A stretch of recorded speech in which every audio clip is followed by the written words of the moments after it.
तर शेती आणि मत्स्य व्यवसाय हे हवामानावर खूपच अवलंबून असतं.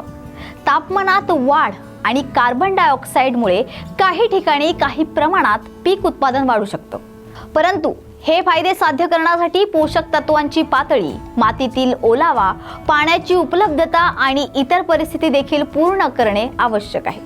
दुष्काळ आणि पुरांच्या वारंवारतेत आणि तीव्रतेत बदल शेतकरी आणि पशुपालनासाठी आव्हान निर्माण करू शकतात. आणि पाहायला गेलं तर महाराष्ट्रात केळी, संत्रा, मोसंबी, डाळिंब, द्राक्ष ही पारंपरिक फळपिकं घेतली जातात. पण आधुनिक शेती म्हणून अनेक शेतकऱ्यांमध्ये सफरचंद लागवडीचं क्रेज यावेळी पाहायला मिळते. सफरचंद म्हटलं की आपल्या डोळ्यासमोर येतो तो म्हणजे बर्फाळ प्रदेशातल्या लाल लाल सफरचंदाच्या बागा. भौगोलिक रचना, हवामान यानुसार आपल्या देशातील पीक पद्धती वेगवेगळी आहे. त्यानुसार सफरचंद हे हिमाचल प्रदेश, काश्मीर या थंड भागात येणारं महत्त्वाचं फळपीक आहे. पण आपल्याकडे काही शेतकरी थंड प्रदेशातील हे सफरचंद उष्ण भागात देखील घेऊ लागलेत. जुन्नर, नगर, नाशिक, पंढरपूर सोबत आता अकोल्यातही एका शेतकऱ्याने सफरचंद लागवडीचा प्रयोग केला. सफरचंद लागवडीचा प्रयोग निरोगी राहण्यासाठी रोज एक सफरचंद खाणं आरोग्यासाठी चांगलं मानलं जातं. त्यामुळे सफरचंदाला मोठ्या प्रमाणात मागणी देखील आहे. हे सफरचंद सामान्यांसाठी तसं महाग फळ, त्यामुळे चांगला फायदा मिळेल या आशेने अनेक शेतकरी सफरचंद लागवडीकडे वळतात. तसंच अकोल्यातील अकोट तालुक्यातील एका शेतकऱ्याने देखील असाच एक यशस्वी प्रयोग केला.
तालुक्यातील ऐदलापूर या गावातील नवनीत चांडक या शेतकऱ्याचा हा धाडसी प्रयोग।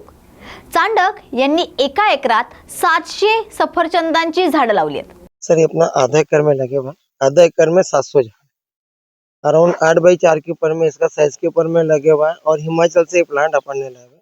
2 साल का ये प्लांट हो चुका है। और अभी आप जो ये फल देख रहे हो, ये फल अभी 1.25 महीने का फल है। तो जून मिडल या जून एंड में प्लकिंग पे आ जाएगा। और एप्पल के लिए तो मार्केट के लिए प्रॉब्लम ही नहीं है। आप किसके यहाँ पर एज ए गेस्ट जाते हो, किसके तबीयत देखने आप घर पे जाते हो, तो बोलते कि भाई चल एप्पल लेके जाते हैं अपन। तो एप्पल के लिए तो बहुत बड़ा मार्केट है। हिमाचल प्रदेश अथवा जम्मू काश्मीर सारख्या थंड हवामानात घेतलं जाणारं सफरचंद पीक आता अकोल्यासारख्या उष्ण शहरात घेतलं जाते। तर अकोट तालुक्यातल्या ऐदलापूर इथल्या 3 शेतकऱ्यांनी सफरचंद लागवड केली आहे। येत्या 1.5 महिन्यात सफरचंदाचं पीक हाती त्यांच्या येणार आहे। तर प्रत्येक झाडाला 20 ते 25 सफरचंद फळ लागले। हे 2 वर्षांचं सफरचंदांची झाडं असून तब्बल 5 फूट एवढी या झाडाची वाढ झाली आहे। त्यामुळे प्रत्येक झाडाला 10 ते 12 किलो इतके सफरचंद मिळणार असल्याचं नवनीत चांडक यांनी यावेळी सांगितलंय। और अपने एरिया का एप्पल अगर आपको यहाँ पर ही मिल रहा है तो आपका ट्रांसपोर्टिंग कॉस्ट ये वो सब चीजों का आपका बेनिफिट हो रहा है। तो एप्पल का मार्केट तो बहुत बड़ा मार्केट है। जसं आपल्याकडे केळी, आंबा, द्राक्ष ही पिकं जशी व्यावसायिक स्तरावर घेतली जातात, तशी सफरचंदाची लागवड होऊ शकत नाही। कारण हिमाचल, जम्मू याच्या ठिकाणी जमीन आणि पाणी तसंच वातावरण हे सफरचंद पिकासाठी अनुकूल आहे। त्यामुळे या ठिकाणच्या सफरचंदाला एक विशिष्ट चव, आकार आणि गोडवा आहे। व्यावसायिक स्तरावर जर सफरचंदाचं उत्पादन मिळालं तरच आपल्याकडे सफरचंदाची लागवड ही यशस्वी ठरली असं म्हणता येईल। पण आपल्याकडे येणारी फळं त्या गुणवत्तेच्या तयार होत नाहीत। फळांना अपेक्षित आकार किंवा गोडवा मिळत नाही। अवेळी फळे गळून पडतात। या फळबागात संशोधन होण्याची गरज आहे। हाऊस म्हणून किंवा एक वेगळा प्रयोग म्हणून सफरचंदाची लागवड होऊ शकते, पण व्यावसायिक स्तरावर सफरचंद लागवडीला मर्यादा आहेत। हे लक्षात घेण्याची देखील तितकीच गरज आहे। महाराष्ट्रातील शेती ही बहुतांशी पावसावर अवलंबून आहे आणि पावसाचे प्रमाण हे अनियमित, अनिश्चित असल्यामुळे पीक उत्पादन हे निश्चित स्वरूपात नसतं। त्यामुळे पिकांची उत्पादकता कमी राहते आणि त्यात अस्थिरता आढळून येते। याकरिताच जेवढे उपलब्ध पाणी आहे त्याचा चांगल्या प्रकारे उपयोग करण्यासाठी शास्त्रोक्त पद्धतीने पाण्याचे व्यवस्थापन आणि पीक पद्धतीचं नियोजन करणं हे महत्त्वाचं आहे। महाराष्ट्रातील जलसंपत्ती मर्यादित आहे आणि त्यामुळेच उपलब्ध असलेली जलसंपत्ती जास्तीत जास्त कार्यक्षमतेने वापरणं हे देखील महत्त्वाचं आहे। त्यासाठी पिकांचं फेरनियोजन करण्याची देखील गरज आहे। पिकांचं फेरनियोजन करण्याची गरज म्हणजेच पिकांचे नियोजन हे मुख्यतः उपलब्ध पाणीसाठा, पिकांना भविष्यात मिळणारा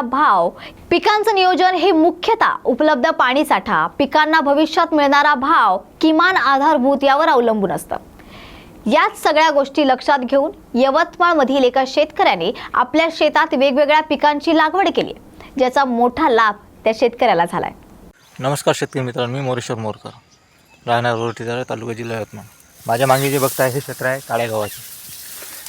मी 8 नोव्हेंबरला काळ्या गव्हाची लागवड केली होती आणि आता हा हुड्डा अवस्थेत आहे गहू। 1 गुंठा लागवड केली होती मी गव्हाची। या गव्हाचं पीक प्रामुख्याने हरियाणा, पंजाब, राजस्थान या राज्यामध्ये घेतले जाते, पण महाराष्ट्रामध्ये कमी प्रमाणात घेतले जाते। मला बी एक प्रयोग म्हणून बघायचा होता की गहू येते की नाही ते आपल्या यवतमाळमध्ये या जमिनीमध्ये। तर छान प्रकारे आला आहे, आपण बघू शकता। काळा गहू आहे, हे बघा मी तोडू लागला आहे।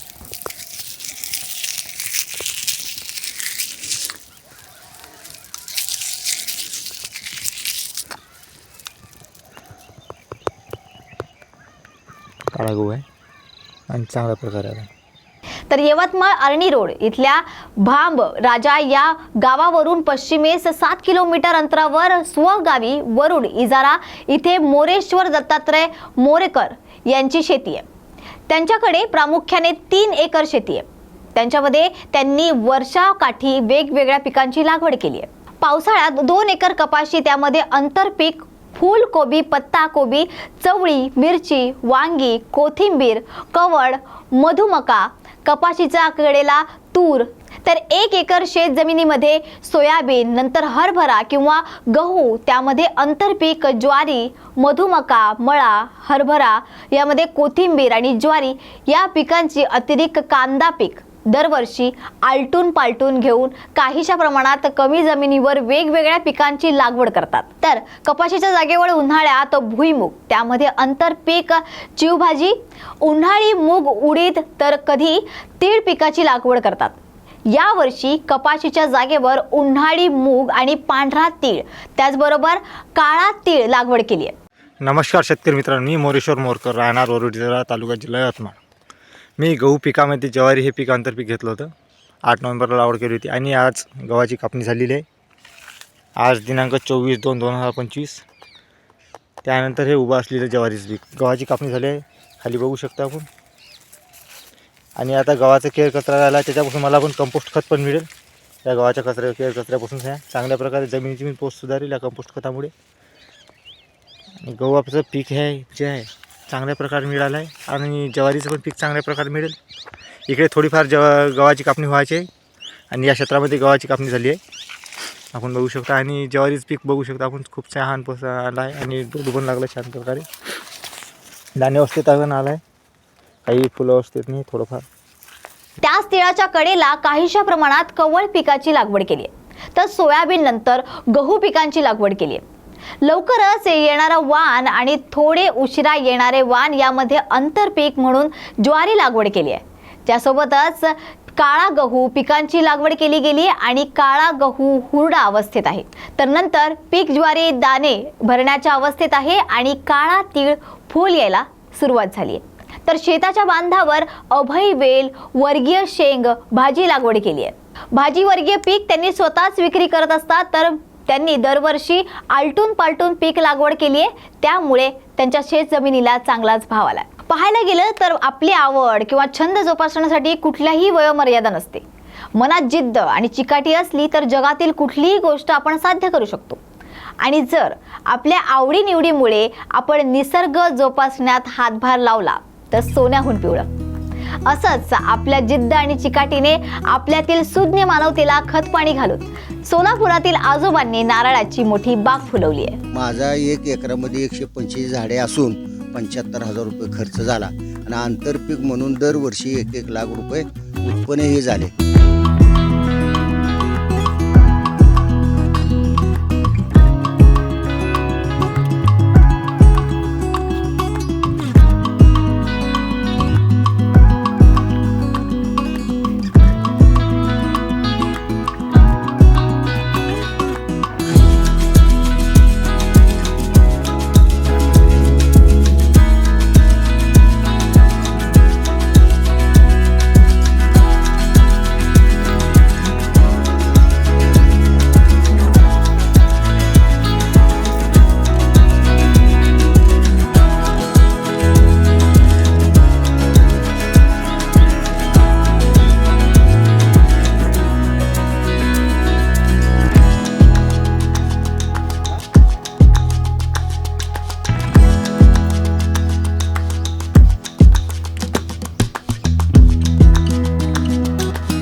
तर सोलापुरात 60 वर्षे आजोबांनी नारळाची बाग फुलवली आहे.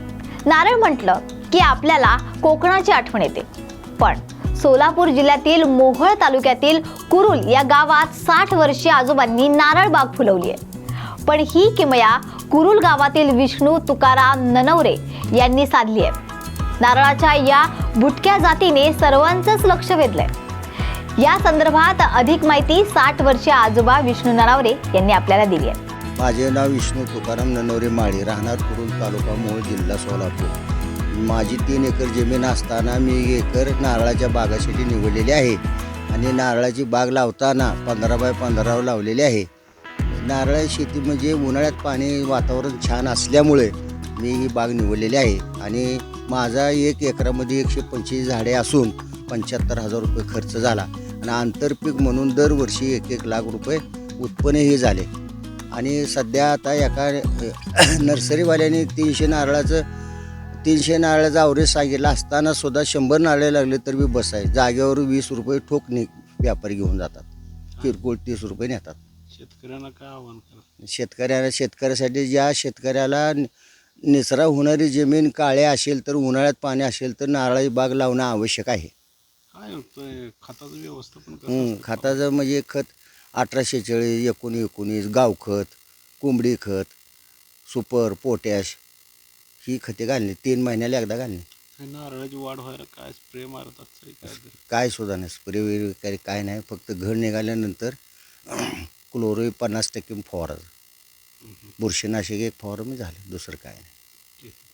विष्णू ननावरे यांचं शिक्षण 1969ला 11वी पर्यंत झालं.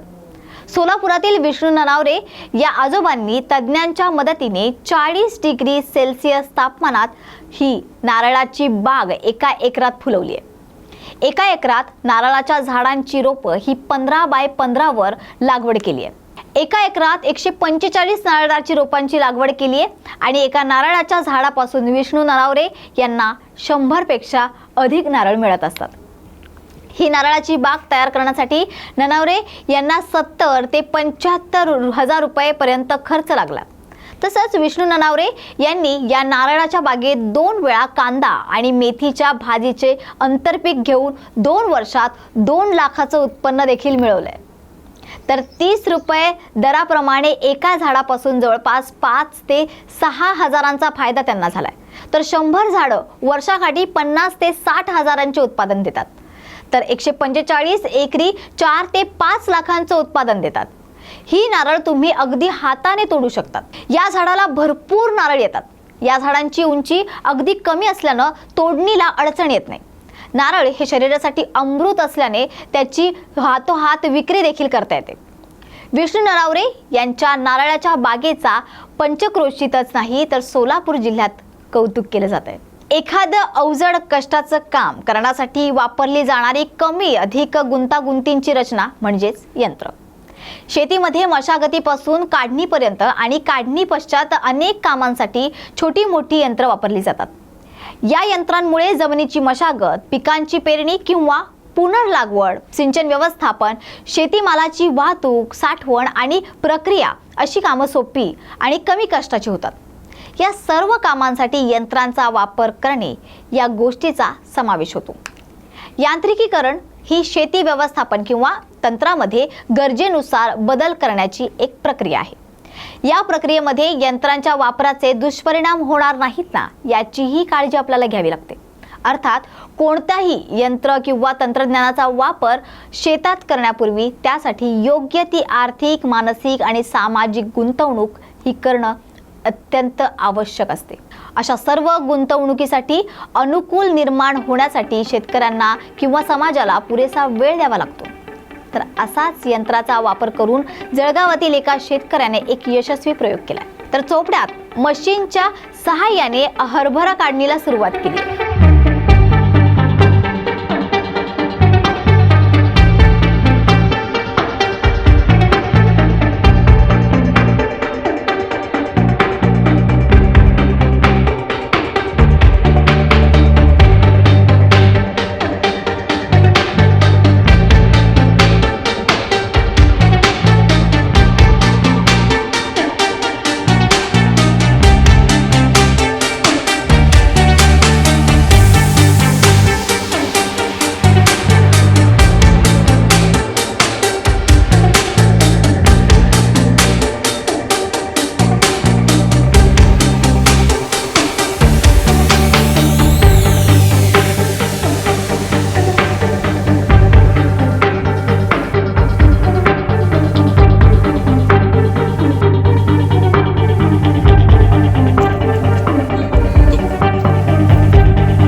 केलं होतं.